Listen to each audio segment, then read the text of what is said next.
Ayun mga kalingap, kasama po natin ngayon si tatay. And grabe tayo, nakailang balik na ko tatay dito. Ngayon ko lang kayo nasaktuhan talaga, no? Kasi lagi pang wala si tatay. And yung kagabi ko lang kayo, nung isang araw. Nasaktuhan po natin si tatay, nag-aayos ng bisikleta. Pampasok niya sa trabaho mga kalingap. Nasira tayo yung bisikleta niyo pala? Oo, at yan ang nasimbol ko nga yan. Gawa ng mga anak ko, ginagamit. Pag wala ako, ginagamit nyo lang ginagamit. Yun ang masira yan. Doon tayo, mainit na si isip. Hindi man. Dito na lang isip. Kaya na anak ko, kaya na! Toy! Kain na Toy! Nangisda si Christian.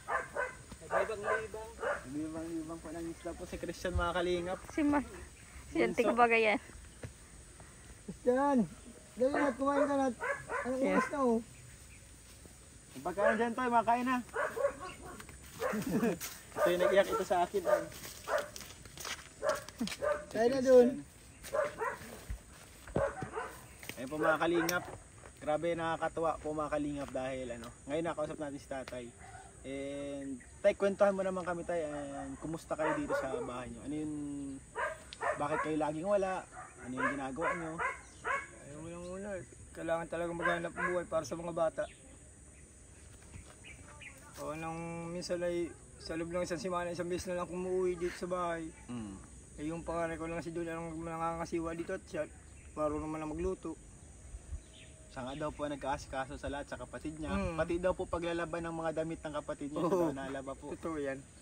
Grabe, napakasipag. Kaya minsan ay naawa rin ako sa pangalan ko ngayon ay wala akong magagawin para pareho naman ko nagsasakripisyo. Kailangan ko rin maghanap buhay para sa kanila. Opo. Kasi nag-aaral po yung tatlo And ngayon mga high school pa si Donnie. Medyo mas malaki pag high school po mga kalingap, mas malaki ang gastusin. And nakaka-proud tayo na nakagraduate yung anak mo. Napag nailipas mo na mo. Salamat. Salamat sa Diyos na nakapag-graduate. Si tatay po mga kalingap, marami siyang anak pero hiwa-hiwalay po. Yung panganay asawa na, yung iba nasa Sambales. Opo. Ang natira lang dito sila, Donnie. Oh, tatlo. May dalawa pa sa Mantagbak. Nag-aaral. Yun. Tutulong-tulong ko na kasi college na rin yung pangalalaki ko. May ano ka pa din doon? Sinusuportahan ka din doon tay? Mayroon ako anak sa Mantagbak na teacher ngayon. Education na kinukuha ay kailangan ko rin mga sumumurtat. Wala naman ibang tutulong at ako ang magulang. Opo. Paano kaya kong bigay yun ang ibibigay ko sa kanila? Di bali tayo may college ka pala ngayon tay? Mayroon akong college. Kasi naman siya, scholar naman siya, binibigay ko lang sa kanya, baon, tsaka para pamasayo naman lang. Baon-baon? Baon-baon. Minsan kapag may bayaran sa akin, halimbawa yung project, yun lang problema ko lang sa kanya. Kasi napunta yun dito, yung lalaki ko. May lalaki ka pa pala tayo, no? Mayroon lalaki, pinakapanganay kong lalaki yun. Anong year na niya ngayon tayo? Third year college na yun. Ay malapit na. Kunti na lang pala magkaka-teacher ka na. Mayroon. Grabe tayo. Grabe, nakakatuwa naman na Pero bakit andun siya sa nakahiwalay? Kasi yung makitiyain yun eh. Alas gusto tumuloy doon. Ayaw naman dito. Bali doon siya nakatira? Para malapit sa school tapos... Tsaka nasanay na siya doon. Mula nung elementary hanggang mag-high school. College. Elementary pa lang pala andun na siya? Oo. Pero mula ng elementary, alas ako naman nagpapaaral naman sa batang yun. Nagkaiwalay lang kami sa tiran. Gawa ng dito ng bahay ko. Doon siya. Kasi din, para siguro may space siya, no? Para may space siya doon. Saka doon ata tayo natulong-tulong siya doon. Natulong-tulong mo siya. Natulong sa mga gawaing bahay doon. Pero wala siyang ginagawa kundi pag-aral. Ito po pala si tatay, grabe napakasipag na ama. So, tayong pinakakailangan yung tulong sa ngayon sa tingin mo? Para sa akin at mga tag-ulan baga, kailangan kumakaano ng kahit pang bubong, magdingding dyan para may iwasan hindi ko mabasa sa loob. Yun yung pinaka-problema mo ngayon tay? Pero yung mga materialis lang kakailanganin, yun ang kanin ko kasi kung kakanain ko, kaya ko nang gawin kasi gumagawa ko ng bahay. Kahit ikaw ang gagawa? Kahit ako na lang gumawa. Basta makabili lang, kunyari, plywood, kahoy, ganyan pa ako. Yun naman lang ang kailangan ko dyan. Pambubong, kung kailangan ipawid lang. Kung kaya ng hero. Yan naman ang importante dyan, malagyan ng sumbi yan. No? Kasi ano nga, yung mga trapal lang tayo, ano, sira-sira na din pati yung trapal. Mga karpon lang kasi yan sa mga pinaggiba-gibaan ng bahay dyan, ay inihingi ko lang para may maitabing dyan. Yung mga nag-ibang bahay, kinukuha nyo yung mga taratarpulin. Tapos yung mga kahoy na sobra, Na hindi na, tinatagpit-tagpit yung ano. na hindi na nila kailangan, binibigis nila sa akin. Grabe sa tatay. Ganun tayo kahirap yung ganyang ano, sitwasyon tayo na solo parent ka, wala kang katuwang. Yung mga anak mo naman, sobrang bata pa, makasama mo dito. Kaya kahirap yung ganyan. Sa ano talaga, sa mahirap, ay kailangan talagang magsipag at saka kailangan talagang magtiis para sa mga anak. Kahit hindi hindi sasabihin na mahirap, talagang kailangan gawin. Huwag mo isipin mahirap. Importante diyan. Pataguhin mo pamilya ko, tataguhin ko mga anak ko. Yung mga anak mo, yung inspirasyon mo tayo. No? Ano tayo ang ano mo, message mo kala doon sa mga anak mo?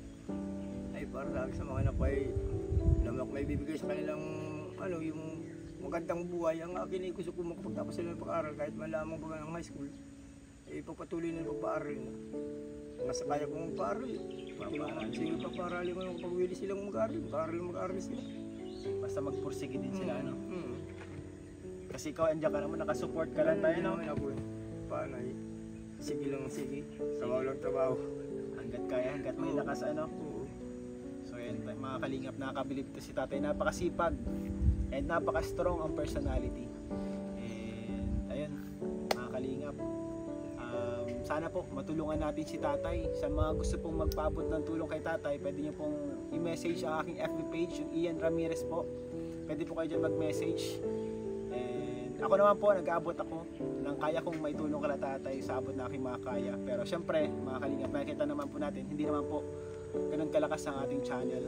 So yung kaya lang natin ibigay yung hindi pa natin kaya magpagawa ng bahay. Pero hopefully na makahingi tayo ng tulong. Kapag syempre, pwede ko naman kayo i-refer kala Kalingap, i-refer ko kayo. Pero syempre kung may kaya na tayong magbili ng plywood, makabili tayong plywood, may repair na natin itong bahay nila tatay kahit paano. Kasi tag-ulan na po mga Kalingap, kailangan na nila.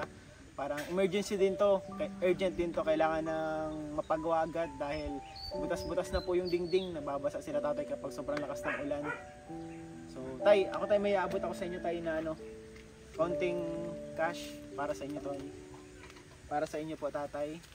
And ito po tayo galing po sa aking small business. Kasi may business po tayo yung pahamot, kaya salamat po sa mga nag-o-order ng pahamot. Dahil po dyan sa mga orders, may naitutulong tayo. May naiaabot tayo kala tatay. Nung nakaraan tayo, binayaran ko yung mga mga fees, graduation fee, mga monthly fees ni Siyang araw po sabi sa akin ni Ma'am doon. Pininto ka sa akin na binayaran mo nga yung mga bayaran sa paral. Ay ko salamat dapat.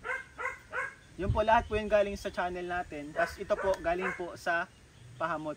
So yung kinikita natin sa views at kinikita natin sa pahamot, pinagkasama-sama natin para makaabot tayo ng tulong kala tatay. Tay, meron akong konting sana tayo makatulong kahit papaano tayo. Ay, Yan lang yung kaya ko ngayon. malaking bagay po ito kasi unang-una hindi na namin ito hanapin sa loob ng ilang kinaabot sa akin ng ilang sa simana ito kung kinikita, 150 lang kasi kinikita ko sa loob ng isang araw. 150 lang. Grabe tayo, napaka konti nun. Oo. Ano ba tayong kaya mong gawin? Kaya mong magawa ng bahay? Pag sarili Semento, mga mason, marunong ka. nagmamason ako kapag may nagpapakuha sa akin yan, kumikita ako minsan purang red. Ay sa akin kung tumatsaga ako ulit, wala akong mapasukan ngayon. Ako nang magpapainanting ako, 150 lang per biyahe.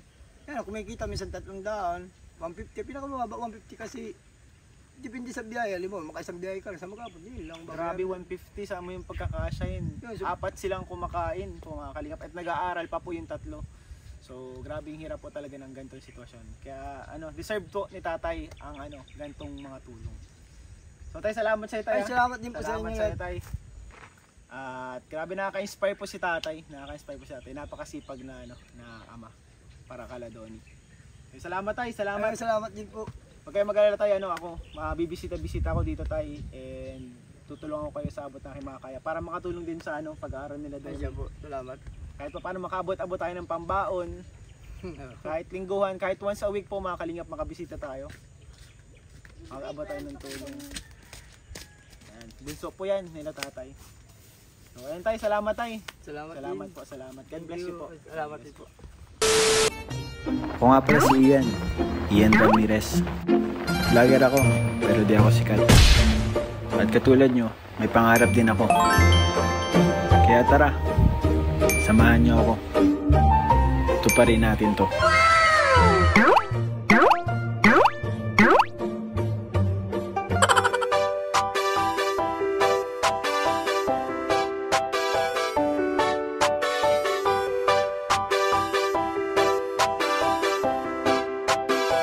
Walang iba, laging nandito.